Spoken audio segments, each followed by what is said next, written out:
देखिए, दिल्ली के अंदर जो प्रदूषण के सोर्सेज हैं उसको नियंत्रित करने के लिए सीओक्यूएम के डायरेक्शंस के आधार पे सरकार 3 दिन पूर्वानुमान को लेकर के डिसीजंस ले रही है। पहले ऑलरेडी डस्ट पोल्यूशंस को कम करने के लिए जो कंस्ट्रक्शन डिमोलिशंस वर्क थे उन पर बैन लगाया गया था। आज से उसमें हाईवे, रोड, फ्लाईओवर, ओवरब्रिज, जो डीजेपी के जो लाइन पाइपलाइन बिछाने का काम है, जो पावर ट्रांसमिशंस के जो काम है, उन पे भी रोक लगा दी गई है।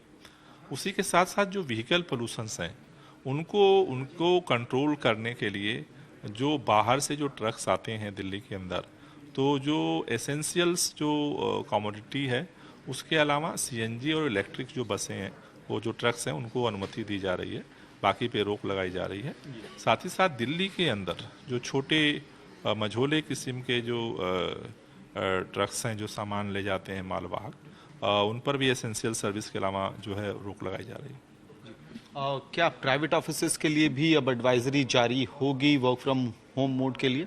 आज की मीटिंग में हमने 2 निर्णय लिया है कि दिल्ली में सड़कें पर कारें कम आएँ, और उसके लिए एक तो ये कि जो दिल्ली सरकार की जो दफ्तर हैं वहाँ पर 50% मंडे से वर्क फ्रॉम होम रहेगा।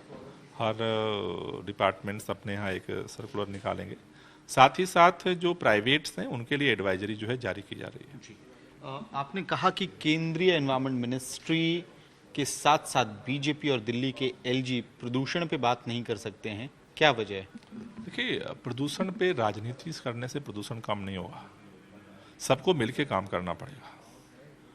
तो आज जो प्रदूषण की स्थिति है पूरे नॉर्थ इंडिया में है, उसमें दिल्ली में अलग से नहीं है, हरियाणा में अलग से नहीं है, उत्तर प्रदेश में अलग से नहीं है, पंजाब में अलग से नहीं है, पूरे नॉर्थ इंडिया प्रदूषण की स्थिति, क्योंकि मौसम बदला है तो ऐसे में उसका असर पड़ रहा है।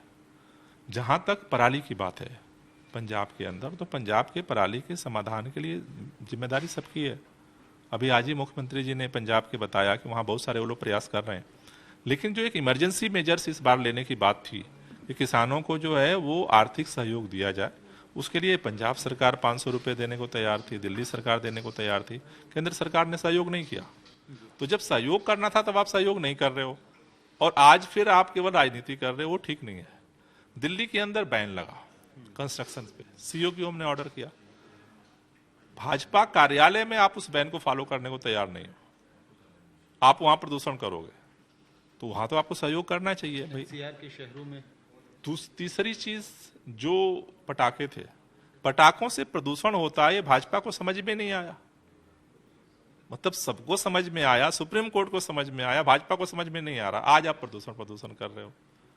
दिल्ली के एलजी साहब पंजाब के मुख्यमंत्री को चिट्ठी लिख रहे हैं, लिखिए, किसी को चिट्ठी कोई भी लिख सकता है, लेकिन रेड लाइट ऑन गाड़ी आपका कैंपेन, आज हम वर्क फ्रॉम होम कर रहे हैं, रेड लाइट ऑन गाड़ी आप कैंपेन भी उसी तरह का कैंपेन है कि जो रेड लाइट पे बेवजह जो फ्यूल बर्निंग होती है उसको कंट्रोल किया जाए।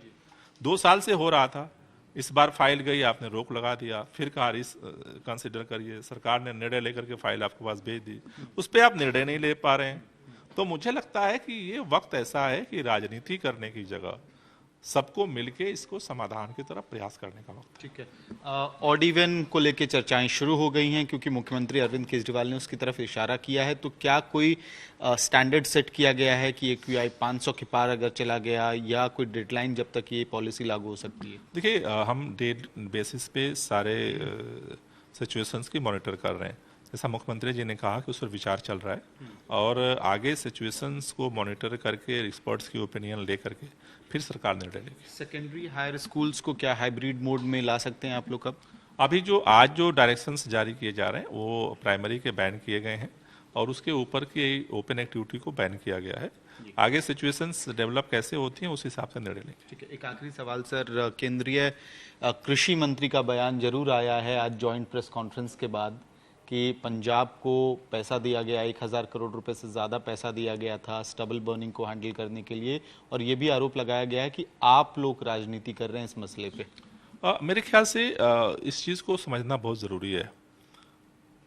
केंद्र सरकार पैसा देती है, यही बात तो मैं भी कहता हूँ बार बार, केंद्र सरकार पैसा देती है किसानों को मशीन खरीदने पे सब्सिडी के रूप में।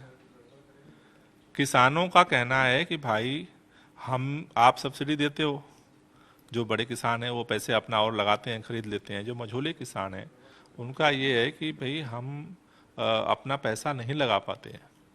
उनका कहना है कि जो पैसा आप दे रहे हो मशीन खरीदने के सब्सिडी के रूप में, वो कह रहे हैं हमें इंसेंटिव के रूप में दे दो, जिससे कि हम उससे जो जो रास्ते बन सकते हैं निकाल लें।